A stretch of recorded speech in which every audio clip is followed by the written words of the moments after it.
আজকে ট্রেনে ভীষণ ভিড়। ওই তো কাকিমার ওই জায়গাটা ফাঁকা আছে, এখানটায় বসে পড়ি। হ্যাঁ তুমি এখানে বসো। আরে আরে জায়গা কোথায়, জায়গা কোথায়? এখানটাই বসে পড়ি। ট্রেনের উপরে উঠেছি, এমন একটা ভাব নেব। আরে ওই মেয়েটা সোনার চেন পড়েছে, কিছুতে একটা করতেই হবে। এ বাবা, ওই লোকটাই স্বর্ণের চেনের দিকে তাকাচ্ছে কেন? এই তুই ওটাকে ঢেকে রাখ, ও তাকাচ্ছে তাকাক, ও আমাদের কিছুই করতে পারবে না। এভাবে দেখিয়ে নিয়েছি, দেখিও কি করে? আমি তো কিছুই করব না। এই যে এই কলারটাকে আমি এরকম করে দিয়েছি।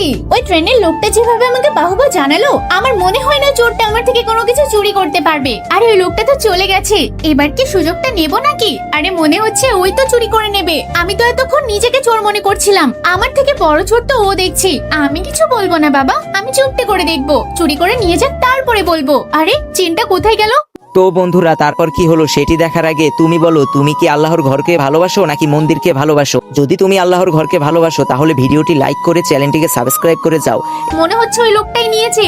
বাহ রে বাহ, খুব ভালো হয়েছে। আমি কেন চুরি করব? ওই যে যে লোকটাকে বিশ্বাস করেছিল না, সে নিজেই চুরি করে নিয়ে গেছে। আরে চুরি করে নিয়ে গেল, মনে হচ্ছে আমারই ভুল হয়েছে কোথাও।